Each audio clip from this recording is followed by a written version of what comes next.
En el nombre del Padre, y del Hijo, y del Espíritu Santo. Amén. Gracias, Señor, por el día, por tu mensaje de amor que nos das en cada flor. Por esta luz de alegría te doy las gracias, Señor.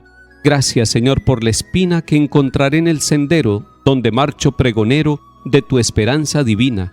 Gracias por ser compañero. Gracias, Señor, porque dejas que abrace tu amor mi ser, porque haces aparecer tus flores a mis abejas tan sedientas de beber.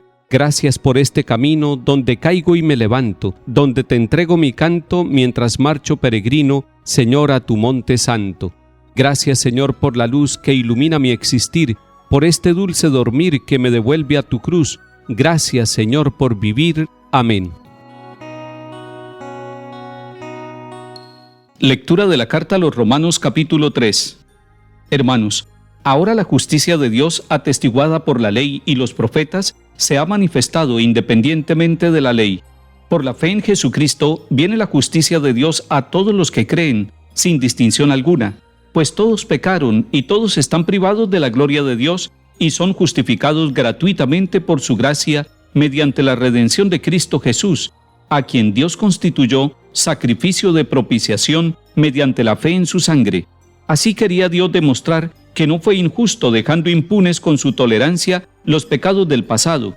Se proponía mostrar en nuestros días su justicia salvadora, demostrándose a sí mismo justo y justificando al que apela a la fe en Jesús.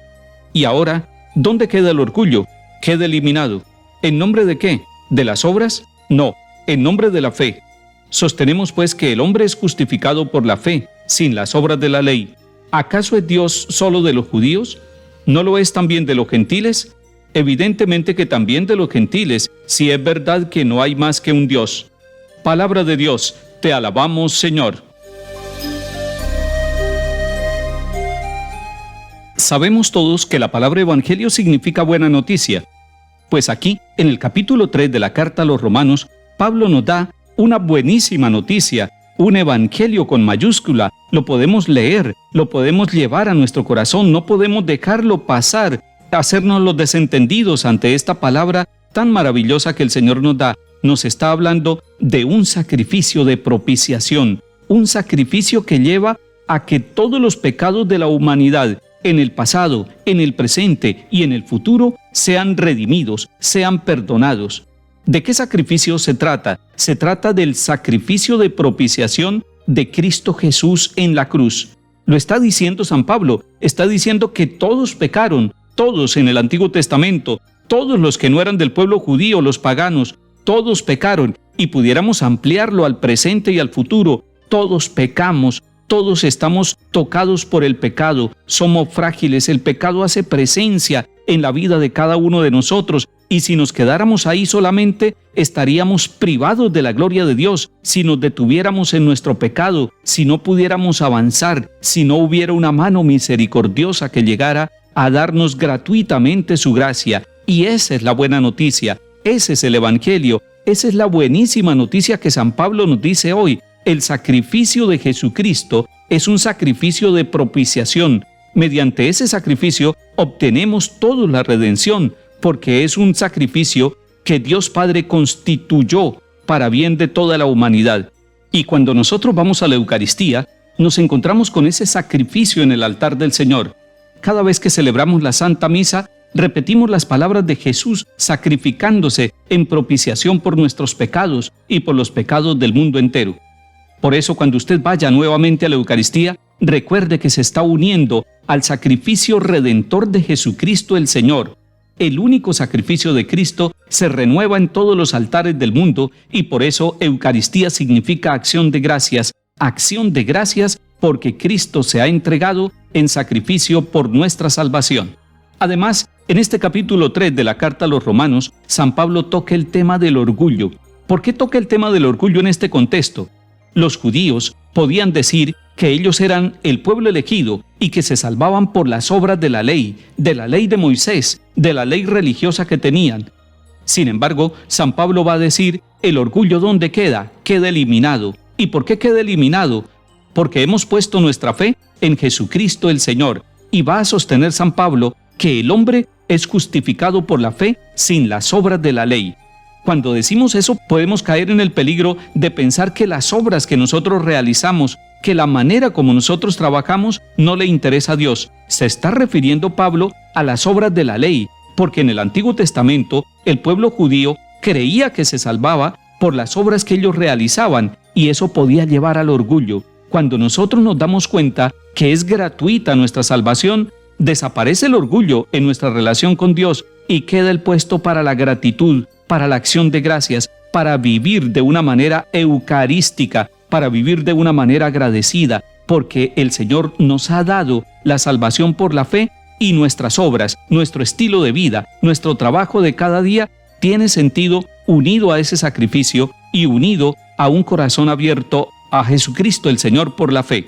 Y finalmente, tendríamos que decir que hay una valiosa afirmación de San Pablo en este capítulo 3 de la carta a los Romanos, y es que todos los gentiles, toda la humanidad, tiene la puerta abierta para la salvación, que todos los habitantes del mundo en los distintos tiempos, en los distintos siglos, tiene una puerta abierta, y esa puerta única, como lo dice el mismo Jesús, es Cristo el Salvador, el que murió en la cruz, el que resucitó, el que vive para darnos la salvación.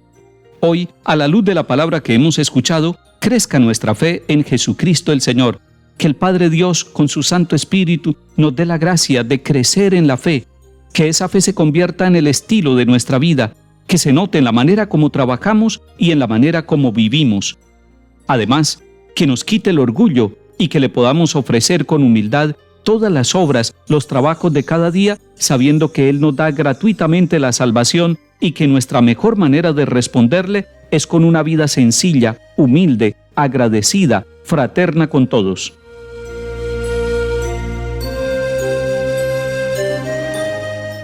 Salmo 129. Desde lo hondo a ti grito, Señor. Señor, escucha mi voz. Estén tus oídos atentos a la voz de mi súplica.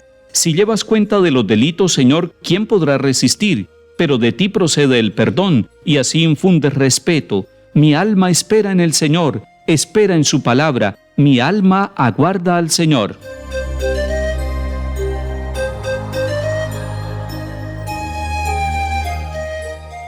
Lectura del Santo Evangelio según San Lucas, capítulo 11. En aquel tiempo dijo el Señor: «Ay de ustedes, que edifican mausoleos a los profetas, después de que sus padres los mataron. Así son testigos de lo que hicieron sus padres y lo aprueban, porque ellos los mataron, y ustedes les edifican sepulcros. Por algo dijo la sabiduría de Dios: les enviaré profetas y apóstoles, a algunos los perseguirán y matarán, y así a esta generación se le pedirá cuenta de la sangre de los profetas derramada desde la creación del mundo, desde la sangre de Abel hasta la de Zacarías, que pereció entre el altar y el santuario. Sí, se los repito, se le pedirá cuenta a esta generación.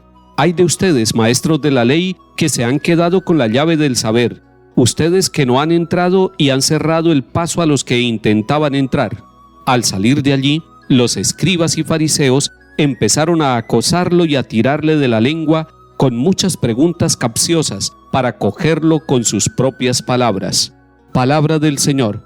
Gloria a ti, Señor Jesús.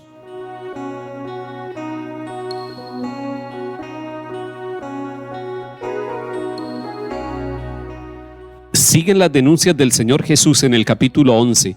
Hoy está hablando de aquellos que martirizaron a los profetas y que después de martirizarlos les levantan mausoleos, es decir, monumentos para honrarlos. Eso sucedió en el pasado y también en el presente. Hay muchas personas que en nombre de Dios nos hablan con claridad y son asesinados. Son esos mártires de la verdad. Son hombres y mujeres que después de asesinados son honrados como homenajes póstumos que les hace la misma sociedad que los mató. Eso existe entre nosotros todavía, y el Señor lo denunció. Ustedes les levantan mausoleos a los profetas que fueron asesinados por sus padres, pero dice el Señor Jesús que se le pedirá cuentas a esta generación que mata a los profetas, que los martiriza, que los rechaza. Está hablando también el Señor Jesús de los mártires de nuestro tiempo, de aquellos hombres y mujeres que fueron rechazados, maltratados, porque nos incomodaba que se nos hablara en nombre de Dios. Pero esa palabra en nombre de Dios sigue viva. La vida de los profetas continúa después de su muerte, porque el mensaje no es de ellos, el mensaje es de Dios. También el Señor Jesús en este capítulo 11 está denunciando una sabiduría egoísta, una sabiduría que no es compartida, que no es vivida con fraternidad y que se hace dueña de las llaves del saber, que no entra ni deja entrar a los demás. Que hoy el Señor ponga todos los talentos, la sabiduría, los dones que Él nos ha dado al servicio de los demás, para que nosotros, en unidad con nuestros hermanos, podamos encontrar el camino del reino de los cielos, y esta advertencia que el Señor le está haciendo a los fariseos no recaiga sobre nosotros. Que el Señor nos bendiga. En el nombre del Padre, y del Hijo, y del Espíritu Santo. Amén.